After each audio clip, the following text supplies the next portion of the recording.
All right, ladies and gentlemen. Looks like next up is all about Moises Caicedo. Midfield is the biggest concern right now. And there's a little bit about Declan Rice to Arsenal. I really want to see how you guys feel about that.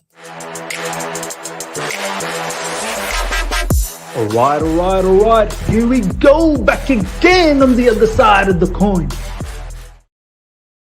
All right, welcome back to the other side of the coin, ladies and gentlemen. Let's get stuck straight into this. First up, Chelsea's interest in Moises Caicedo is concrete. Potter is a big fan. Let's see how much Chelsea want to bid for all the players they are interested in after spending big on Mudryk. This is coming from Fabrizio Romano.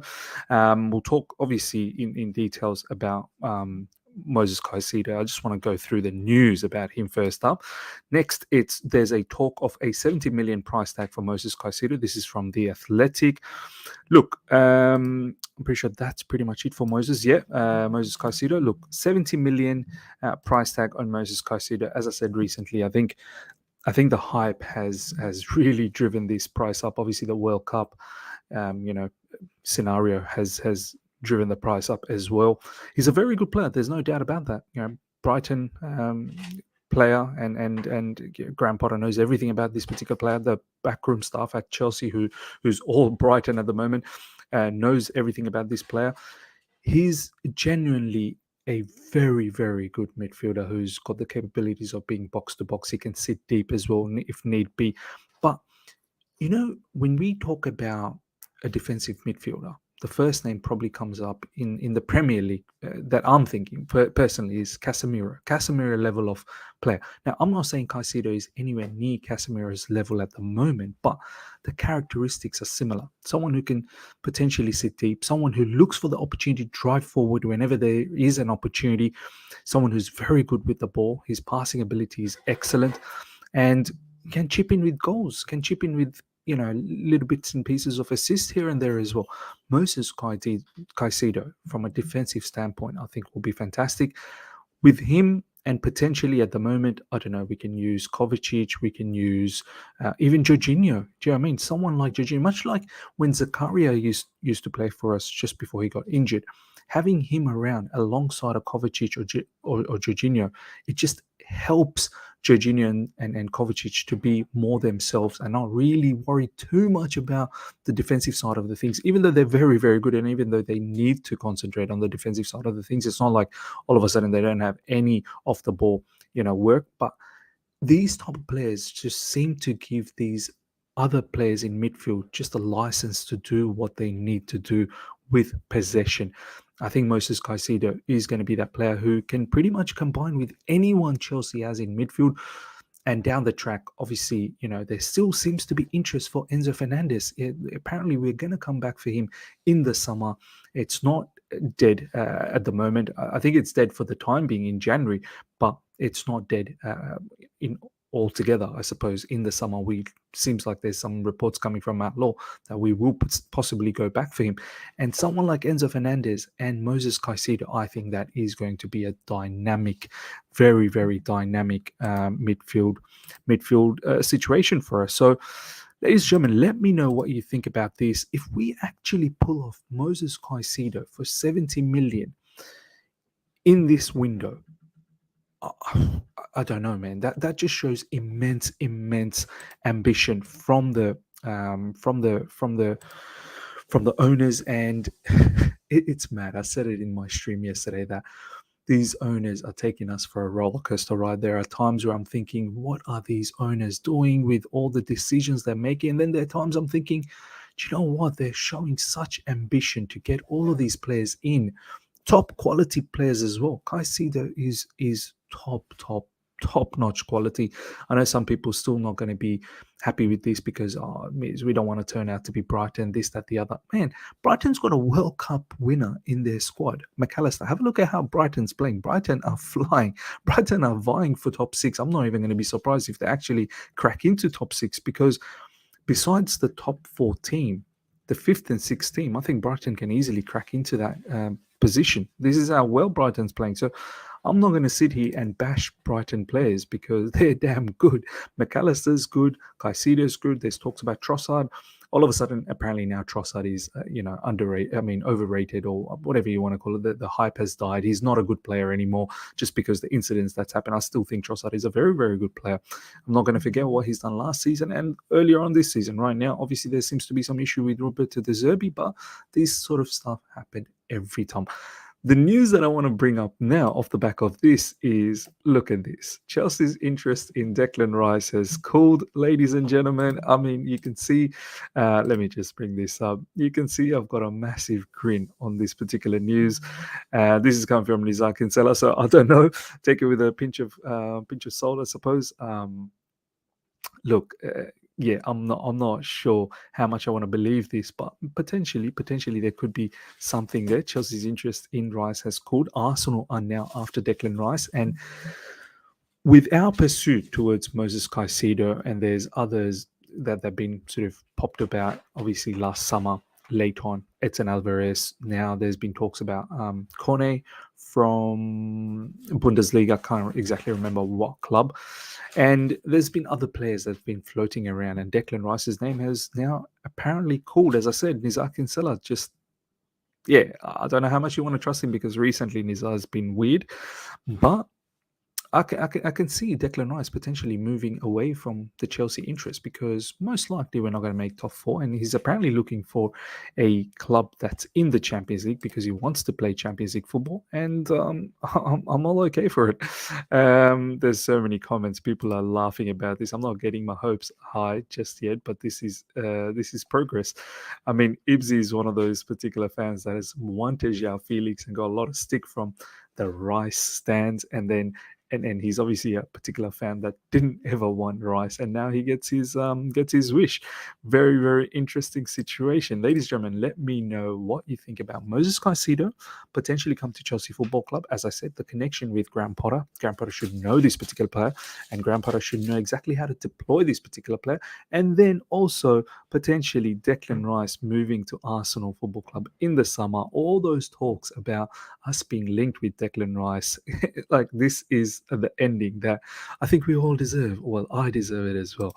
All right, next up, ladies and gentlemen, let's talk about this. Breaking: Newcastle looking at moves for Conor Gallagher, Loftus Cheek, and Hakim Ziyech. Potter would be reluctant to lose Gallagher and Loftus Cheek due to injury problems, but Ziyech would be allowed to leave. I find that quite strange, but let's keep on checking this news. Chelsea must cut 2 non-homegrown players before next month's tie against Borussia Dortmund, following arrivals to comply with UEFA rules. So, okay, now, when you see that, it kind of makes sense why we want to get rid of Ziyech. And on top of that, I think the other reasons why we want to get rid of Ziyech is the fact that he doesn't play regularly. He wants to play regularly, and every now and then when he does play, he has a game like the way he did against Crystal Palace. I still think there is value in Hakim Ziyech, and it would be prudent for Chelsea to keep him around for the time being. Maybe in the summer, look to offload him. For the time being, I think there's value, but what can you do if you can't offer him regular time, which I think is going to be difficult with all the superstars that we've now got with Mudryk and João Felix and people that are injured, will slowly coming back. It's going to be difficult to promise 100% that you're going to start on a regular basis. And this is why it was important that if those domestic cups were still on, maybe there would have been an opportunity. But now that we're out of all the domestic cups as well, it's going to be very tough. But look, the fact that we are saying that potentially we'll keep Conor Gallagher and Ruben Loftus Cheek because they're homegrown and get rid of Ziyech. I mean, we've got in some more homegrown players, haven't we? Recently, Lewis Hall. I don't know. Would Omari Hutchinson be deemed as a homegrown player? I know I think he's got Jamaican background, but does he play for England? I'm not really sure about that. I've seen news lately that Harvey Vale is apparently back into the frame, so back into Chelsea. His Hull City loan has not worked out. I mean, I'm sure if we ever want to, influx our homegrown quota, I'm sure we've got the academy players that we can look to inject in. I think recently was it Humphreys that played in CB position. Look, bottom line, what I'm trying to say is that I think someone has mentioned in the live chat that maybe Graham Potter has a soft spot for Conor Gallagher. No problems. Keep Conor Gallagher, keep him. But Ruben Loftus Cheek, Ruben Loftus-Cheek is someone I think we should move on. And if Newcastle's interested, let's get it done, and get some sort of a good figure of sum for Ruben Loftus-Cheek. And Newcastle's minted, so I'm pretty certain we could potentially get a bit of money, hopefully. So, I mean, as I said earlier, like Ziyech is probably someone that I would keep around, but if he needs to move on for us to open up some space down the track for Champions League, so be it. But if there is an opportunity, let's keep Conor Gallagher around 40 million. That's the market consensus. I don't know if Chelsea will get that, but I think that's around what they want. Newcastle, Palace, Everton, West Ham, Aston Villa, all linked with him. David Einstein from the Athletic Pod. So there seems to be strong interest for Conor Gallagher as well, and there seems to be strong conversation in regards to us potentially getting rid of Conor Gallagher. As I've said in many times recently on my streams, videos, I appreciate Conor Gallagher's attitude. I appreciate his, work ethics.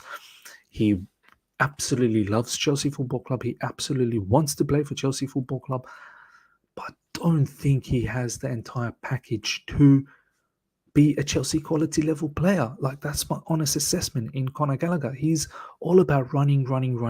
Final third decision making is also a problematic situation for him. He doesn't tend to have those, the vision, the key passes, and every now and then he'll pump in a really, really good goal. But it's not like he's a prolific goal scorer either from midfield. So, look, I'd move on. I'd move on from Conor Gallagher, but I can understand if Graham Potter feels, a soft spot for him, and many managers have that kind of players that they feel that they have soft spots for. So be it. If you want to so badly keep Conor Gallagher, give him an opportunity. Okay, but I think we should try and get rid of some of the other players that we don't use and don't think have a future, like Ruben Loftus-Cheek, for example, and there's many more, man, many more that we need to get rid of. We have got too many players right now. Chelsea have shown interest in Vlahovic and Osimhen. Midfield is now the priority after Mudryk. This is from David Einstein, The Athletic Football. I love the fact that this name has popped up. If we ever want to get a proper 9, that's the level I want. Vlahovic, I've got no issues with, but now that Marcus Thuram's name sort of come up, I'd rather go with Marcus Thuram. I just feel like someone like Marcus Thuram would fit the Premier League characteristic: robust, strong, physical, has the capability of holding the ball up, no problems, can score goals. Vlahovic can as well. The only thing with Vlahovic is, obviously, in recent times, his form, along with the Juventus' form, hasn't been great. But I can see why we're going for Vlahovic, not just because of his talent. There is immense talent in Vlahovic. He's young as well, 22, so that's another factor. But the fact of Juventus being in the mud financially, and we could potentially get this player on a cheap, if it's not in January, maybe in the summer. So look, if there is solid conversations around Marcus Thuram, I'd rather him. And at the end of the day, if we don't get anyone, don't forget, we still need to fully get rid of Lukaku. We need to get rid of some of our other forward players as well. Aubameyang is still in the books, so we don't know what's going on there. Down the track, if we can get this particular player, Osimhen, I think that is the standard that Chelsea Football Club should aim for. Next up, ladies and gentlemen, Potter and Chelsea have big plans for Levi Colwill. He's in line for a new contract at Chelsea ahead of returning for next season's squad. Please check out the recent stream that we did. This guy is the future. Matt Law has reported this. This guy is the future of Chelsea Football Club. He will be, I'm pretty certain, the Chelsea left centre-back moving forward in next season. I know we got Buddy Shield. Thank you for everyone that's helped me out with pronunciation of his name.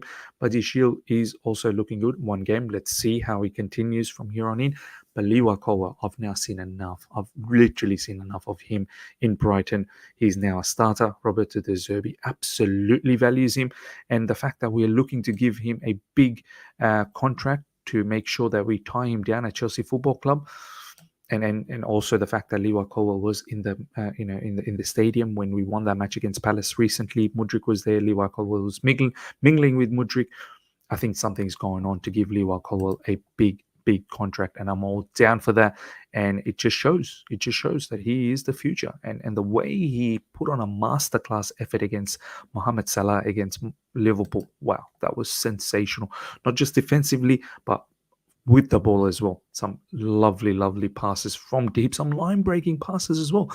Last but not least, ladies and gentlemen, Hudson-Odoi could be available for a bargain fee this summer because he only has 12 months left on his deal. A number of clubs across Europe have started to register interest. Potter likes him, but signings have added competition. This is from Simon Johnson. Look, ladies and gentlemen, I personally think that Callum Hudson-Odoi's time at Chelsea Football Club is up. All these wingers we've got in, and don't forget all the players that are still injured, the wingers that are still injured. Callum Hudson-Odoi has no future at Chelsea Football Club unless he absolutely tears apart the Bundesliga in the second half of this season. This is what he needs to do under Xavi Alonso. He needs to tear it apart. I've said it plenty of times previously. Every time I watch Bayer Leverkusen and I'm watching Callum Hudson-Odoi, my focus immediately goes away from Callum and it goes to Moussa Diaby. Moussa Diaby is the player that you need to go for in Bayer Leverkusen. But yeah, ladies and gentlemen, let me know your thoughts. I've got no issues for us getting rid of Callum Hudson-Odoi. I think we need to start clearing out our squad and just get rid of the players that don't have any value and don't seem to be part of the long-term project, and let's focus on the players that we've got. Let me know how you feel about Moises Caicedo. Let me know how you feel about Declan Rice. Are you happy that potentially we're moving away from the Declan Rice rumours and the fact that he may join Arsenal Football Club, and also the fact that we're linked with Moises Caicedo and many other midfielders? Are you happy about this situation or not? Let me know. And every other news that we've gone through, let me know how you feel about that. Smash the like button if you're here for the first time. Subscribe, hit the bell notification to stay in touch with all my content. Shall see you guys for a live early tomorrow morning. Until then, see ya.